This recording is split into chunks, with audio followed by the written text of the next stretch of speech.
the image that I have in my mind when I think about being murdered by a stranger, that was this guy. His first reaction was to go in for the hug. Most of my reselling money comes from eBay and Poshmark. That wasn't always the case. There have been times in my reselling career where I've focused a little bit more on local selling, usually through the OfferUp app.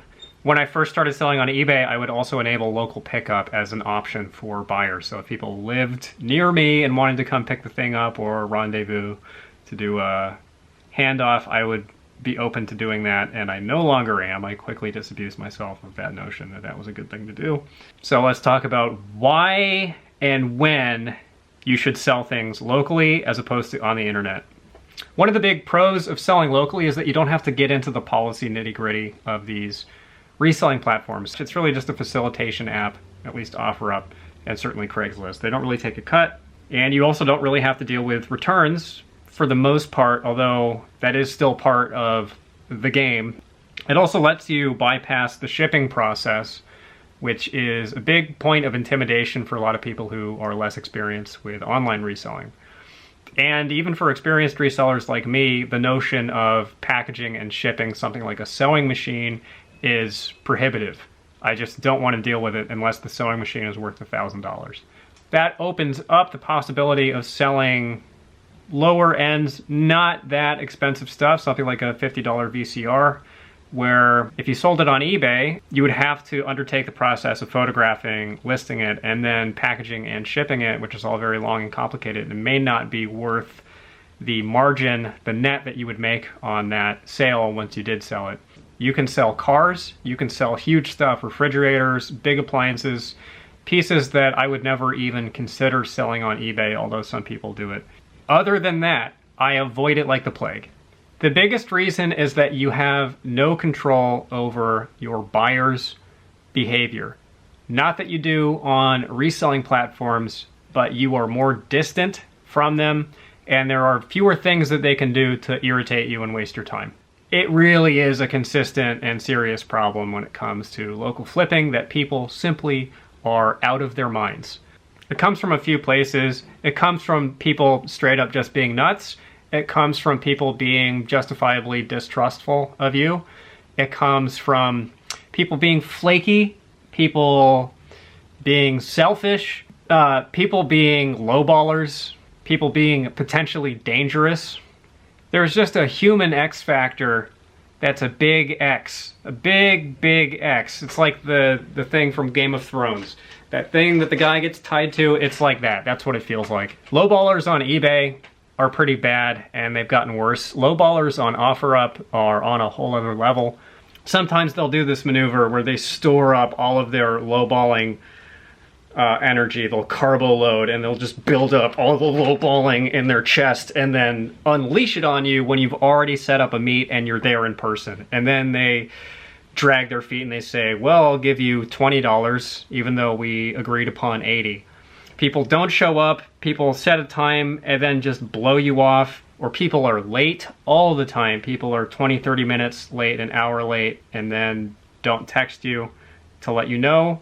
People can take forever at the actual meet to kick the tires and ask you a billion questions, especially if you sell electronics.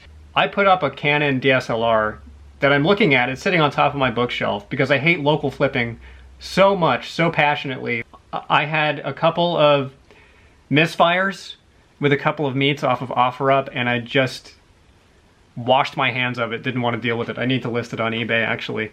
A guy shows up. I don't just want to whine about a particular person, but I think it's a good case study. He shows up, has a article on his phone that he found of 101 questions to ask a reseller about a used DSLR camera before you agree to purchase it. It felt truly like 101 questions. Things about submenus, technical specs that I have just no, it's a camera, I don't know. You point it at the thing, you press the button, takes a photo. Wanted to do his full market research right there on the spot, standing in a El Pollo Loco parking lot, and then raking me over the coals trying to get me to agree to let him rent it, essentially, to take it home and make sure that it worked, and then meet up and pay. And then when I said no to that, he wanted me to drive with him to a camera repair place to have them look at it and run it through some tests and make sure that it worked, taking up an hour of time at least. And I said no, and he didn't like that. And then I told him, like, look, I'm an honest person. I know that I'm a stranger. I'm not trying to rip you off. You just have to take my word for it that this camera works. I've only used it a couple times. It worked fine. If you get it home and it's broken, it doesn't work, message me. We'll figure it out. I'll give you your money back. And he said, okay, let me go home and think about it. And I never heard from him again. Oh, and he lowballed me. And he wanted to offer me $100 less than what I advertised it for. So this kind of an interaction happens all the time. There is the other kind of interaction that happens, which is the person is just weird. I only did one local pickup on eBay for clothing one time, and never again. I had a sweater, it was some wool sweater listed. The guy messaged me, said, hey, I live in your same city, and can I just pick it up?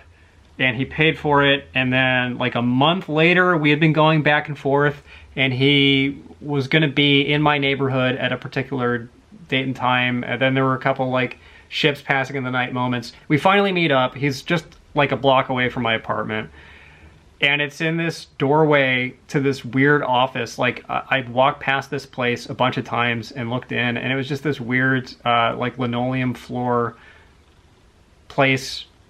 It looked like a KGB interrogation room. It was just super spare, Spartan. It had one desk, this cheap IKEA desk with a computer on it, and there would be someone typing in there sometimes, and I think there was like a plant in the corner. I never knew what it was or what it was for. That's where I met the guy. I walk up to the door, there's a group of people standing in the doorway, and there's this big, who's the guy that played Young Frankenstein? What was that actor's name? Peter Boyd, I think. It was this big, like, hulking guy, like, tall, like, big guy. The image that I have in my mind when I think about being murdered by a stranger, it's this guy. It's this big, middle-aged Hulk man, not even muscular, just huge, with a kindly face, and I just imagine myself getting choked out by him of Mice and Men style. That was this guy, wearing a fuzzy sweater in the middle of the Southern California summer. It was like 90 degrees or something. And I kind of cleared my throat, and he turned around and saw me with holding the sweater that he wanted. His first reaction was to go in for the hug. And I had to stop him and extend my hand to shake his hand. And he said something about like, oh, we're huggers here. We're all huggers here. And then tried to invite me into the place. And I just kind of hovered in the doorway and tried to just give him the sweater he had already paid for and walk away. And he wouldn't really let me walk away. He kept talking. And out of nowhere, he asked me, do you happen to be addicted to drugs by any chance? I said, no. No, I'm not addicted to drugs. Why do you ask? Turns out it was a Narcotics Anonymous office. And, you know, nothing against NA. Just the weirdest pitch. And he said, okay, well, if that ever changes, would you like to take some material and try to hand me an NA pamphlet? I said, no, thank you thank you, but no thanks. I said my goodbyes. And I'm sure he was just like a nice guy who missed a couple of social beats. I don't think that he wanted to choke me out of Mice and Men style. But it was just too weird. It was just so weird. Once you meet a stranger, you're stepping into their world. They're stepping into yours. And you don't know what that world consists of. You don't know if it's, you know, you're walking onto the event horizon and you're going to be going through a portal to the hell dimension. And I'm saying this with a smile on my face, but it is actually a concern that you meet someone who's nuts, who genuinely the bad kind of nuts, and bad things can happen. There's a whole other dimension of this that I don't have to deal with because I'm not female, worrying about that side of things. It's a really serious concern. And you can mitigate this risk by meeting in public places like Starbucks and whatnot. But also there's this element of you're engaged in a social interaction with a complete stranger. Now they're in your life on some level.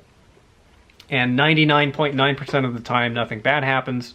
That's fairly not common. The big concern is just protecting your time, because especially selling clothing, most of the clothing that I sell sells for between 15 and 35 bucks. Am I going to take even half an hour out of my workday to have someone meet me at a place close to my apartment to do the handoff, knowing that that half an hour time commitment could very well expand into an hour, hour and a half? If there's some kind of back and forth, if they're running late or whatever, you just run into these logistical problems.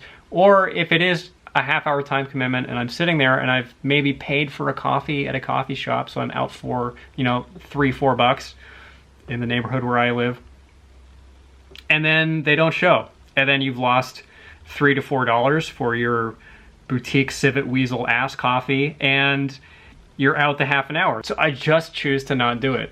If you sell in other categories, if you sell in electronics, big hardware, if you sell industrial equipment, if you're selling tractors, if you're selling whatever, a big collection of stuff, maybe you lucked into somebody's massive comic book collection, you have 3,000 comic books, you don't want to deal with the shipping, you don't want to deal with the eBay scam side. Like if you sell something for $3 grand on eBay, there's a very strong possibility that somebody's going to try to rip off your money or rip your stuff off and not pay you or whatever. Chicanery on that end. In those circumstances, it does make sense to flip locally. Also, if you happen to have something that goes against resale policies, like acceptable goods policies on these platforms. I remember, like, there was a video about this early in the channel, relatively early, where I went to a garage sale and I got a whole bunch of stuff, including 2 vintage Girls Gone Wild VHS tapes that are actually worth money because they're collectible. But you can't, I think actually you can sell it on eBay, but at the time I was convinced that I couldn't sell it. But there are, maybe, I don't know, it gets murky. I chose not to, and I think I put them up for sale on OfferUp. I may have done that, or I may have, actually I probably didn't do that because it would have been a whole other genre of sweater wearing man that I would have had to have done a handoff to. I think I just tossed them. But stuff like that, or stuff like, I am hesitant to even mention this because I think it's a bad idea to sell medical equipment, but medical equipment you're just completely forbidden from selling on eBay. Maybe you have something new in box that you're not going to use that you want to sell to someone. It's up to you. I think you open yourself up to liability issues with medical equipment. I don't personally sell it, but stuff like that, stuff that is kind of taboo, fully taboo, or semi, you know, gray hat when it comes to eBay, maybe sell that stuff locally. I don't do it. I don't list on OfferUp anymore. I don't offer local pickups on eBay.